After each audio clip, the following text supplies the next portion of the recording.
यशस्वी प्रधानमंत्री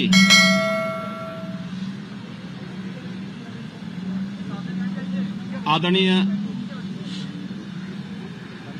श्री नरेंद्र मोदी जी का आज पावन जन्मदिन है। इस अवसर पर उत्तर प्रदेश सरकार और प्रदेशवासियों की ओर से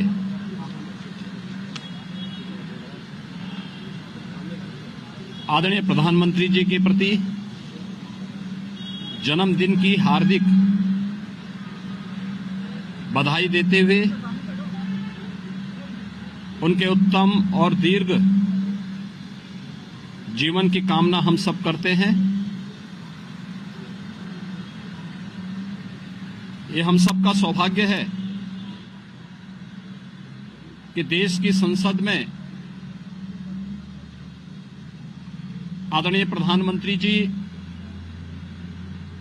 उत्तर प्रदेश का प्रतिनिधित्व करते हैं।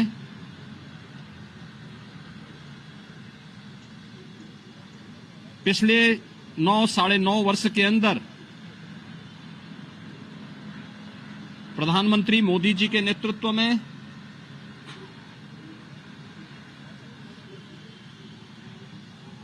$140 करोड़ की भारत की आबादी ने एक नए भारत को उभरते हुए आगे बढ़ते हुए देखा है, तो दुनिया ने भी एक नए भारत का दर्शन किया है। आजादी के बाद पहली बार बिना भेदभाव के शासन की योजनाओं का लाभ समाज के प्रत्येक तबके तक पहुंचना, अपनी अभिनव योजनाओं के माध्यम से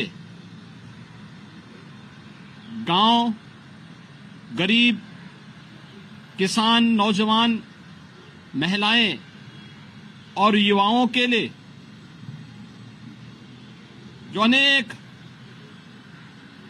कार्यक्रम पिछले 9-9.5 वर्ष के अंदर प्रारंभ हुए हैं, इन्होंने देश के करोड़ों लोगों के जीवन में व्यापक परिवर्तन करने का कार्य किया है। आज इसी का परिणाम है कि भारत के अंदर 140 करोड़ जनमानस के मन में जहां एक नया आत्मविश्वास भरा है, तो वैश्विक मंच पर भी भारत की प्रतिष्ठा बढ़ने के साथ ही भारत को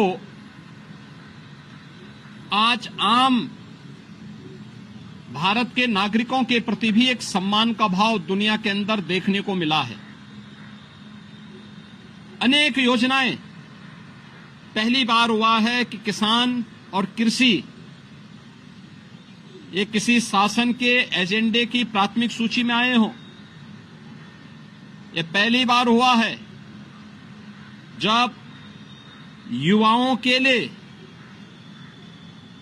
न केवल रोजगार बल्कि उनके स्वतः रोजगार के साथ साथ अनेक ऐसे कार्यक्रम स्कूली जीवन से ही नेशनल एजुकेशन पॉलिसी हो या फिर digital India, startup India, stand up India, PM मुद्रा की योजनाएं,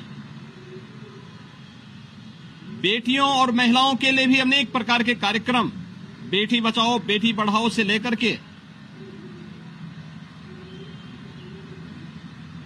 इन कार्यक्रमों ने उनके जीवन में व्यापक परिवर्तन करके एक नया आत्मविश्वास भरा है।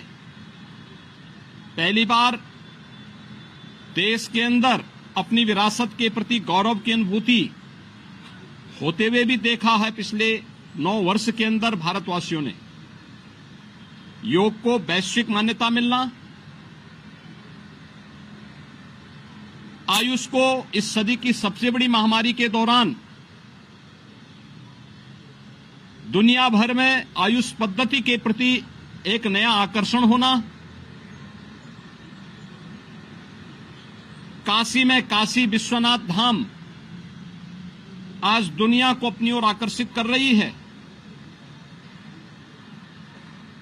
केदारपुरी का पुनरुद्धार का कार्य आज उत्तराखंड के 4 धाम को एक नई ऊंचाई प्रदान कर रहा है।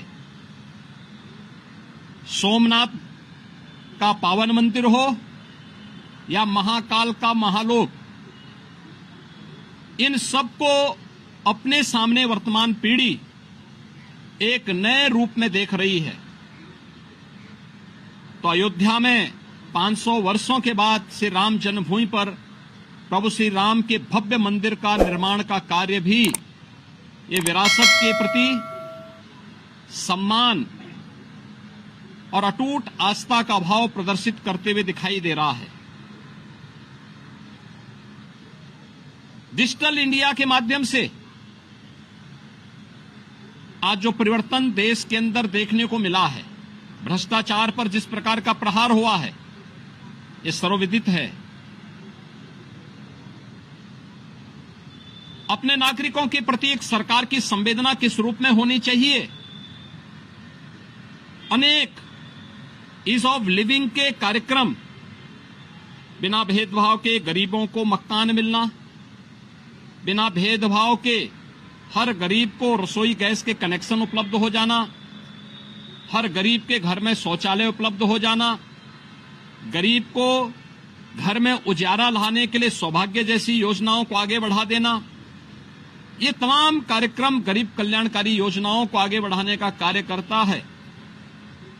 तो एक विकसित भारत के रूप में इंफ्रास्ट्रक्चर के क्षेत्र में जो क्रांतिकारी परिवर्तन देखने को मिला है वह अभूतपूर्व है। आर्थिक महाशक्ति के रूप में बढ़ते हुए नए भारत को सबने देखा है और G20 समिट के माध्यम से न्यू दिल्ली लीडर्स डिक्लेरेशन के माध्यम से दुनिया ने भारत की ताकत का एहसास भी आज किया है। ऐसे यशस्वी नेतृत्व के धनी आदरणीय प्रधानमंत्री जी का आज पावन जन्मदिन है।